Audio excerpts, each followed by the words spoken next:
సాయి పల్లవి అన్నా, అబ్బా సాయి పల్లవి చూశాక నాకు సాయి పల్లవిని పెళ్లి చేసుకోవాలనిపించింది అన్న. దయచేసి సాయి పల్లవి నాకంటే వయసులో తక్కువ ఉంటే కాస్త ఎలాగోలా మీరే మాట్లాడండి అన్న.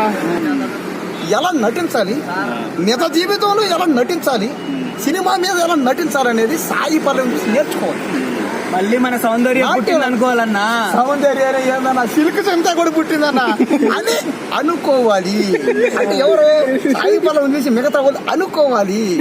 ఇప్పుడు మీరంతా అనొచ్చు జయమాలిని, జయ చిత్ర ఈ ఎవరు లేరే, వాళ్ళ ప్లేసులో మేము ఎవరు ఊహించుకోవాలని అనుకునేవాళ్ళు సాయి పల్లవిని ఊహించుకోండి. ఒకవేళ సన్నీ లియోన్ తెలుగులో సన్నీ లియోన్ లేదే అని అనుకున్నోళ్ళు సాయి పల్లవిని ఊహించుకోండి. ఒకవేళ మీరు ఆ హాలీవుడ్ లో ఎవరమే మియా మాల్కో మియా కలిపి ఎవరైనా సరే సాయి పల్లవిని ఊహించుకోండి. కాబట్టి సాయి పల్లవిని ప్రతి ఒక్కరు ఊహించుకోవాలి. నాకు పెళ్లి చేసుకోవాలన్నా సాయి పల్లవి లేకుండా నేను బతకలేనన్నా.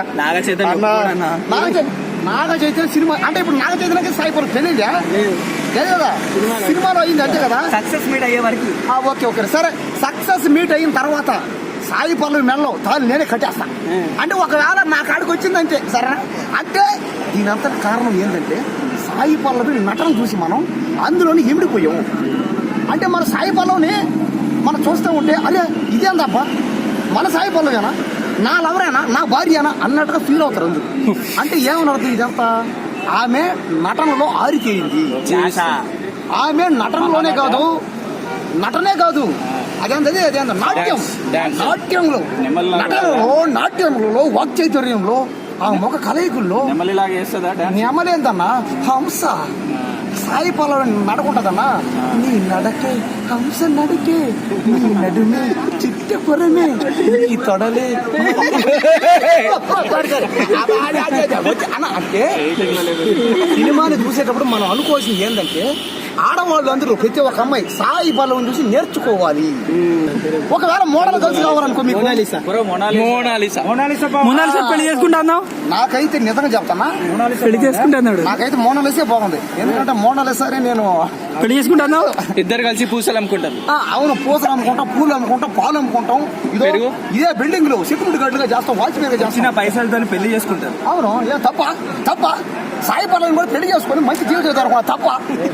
ఏమన్నా అలాంటి పేదోడి పెళ్లి చేసుకోవాలని ఆశపడకూడదా? ఇదే సినిమా థియేటర్లు నాలాంటి ఎప్పుడు కూలోడిగానే ఉండాలా?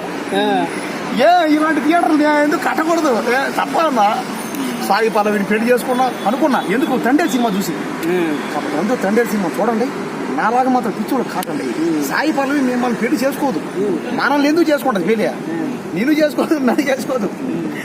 సాయి పల్లవి ఏ సినిమా అన్ని రకాలుగా ఊహించుకోవాలి. అంటే ఏందో ఏమన్నా ఒక సినిమా యాక్టర్ని పెళ్లి చేసుకోవడం తప్ప, ఒక దారిని పోయి అందమైన అమ్మాయి పెళ్లి చేసుకోవడం తప్ప, నాలాంటి పేదోడు పెళ్లి చేసుకోకూడదా?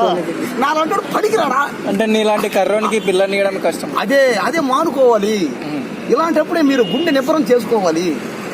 రజనీకాంత్ కానీ ఇప్పుడు పరపాస కర్రోడైనా సరే చాక్లెట్ బాయ్ ఒక ముక్కలో తండ్రి సినిమా గురించి చెప్పాలంటే ఈ సినిమాను మనం చూడాల్సింది ఎవరి కోసం? ముఖ్యంగా సాయి పల్లవి కోసమే కాదు, నాగార్జున కొడుకు కోసమే కాదు, నాగచైతన్య కోసమే కాదు, అల్లు అరవింద్ కోసం కూడా కాదు, సమంత కోసం కూడా కాదు, ఆ సినిమాలో చేసిన మోడల్ యాక్టర్లు వాళ్ళ కోసం కూడా కాదు. ఈ సినిమా చూడాల్సింది ఎందుకు అంటే సినిమాలో నీతి ఉంది. ఒక సినిమా మొత్తం వాడు గబ్బు చేసినా ఆ చివరికి అక్కడ దేశభక్తి ఉంది. ఈ దేశంలో పుట్టిన దానికి సినిమా చూడొచ్చి ఏముంది? ఏదో దేశభక్తి కాస్తనే ఉంది. నిజ జీవితం అట్ట లేదు అందరికీ, ఆడికి కానీ ఎవరికి లేదు. కానీ సినిమాలో పెట్టాడు, నాకు చాలా ఆనందం ఉంది. మీరు కూడా సినిమా చూడండి, దేశభక్తిని చాటుకోండి. Thank you.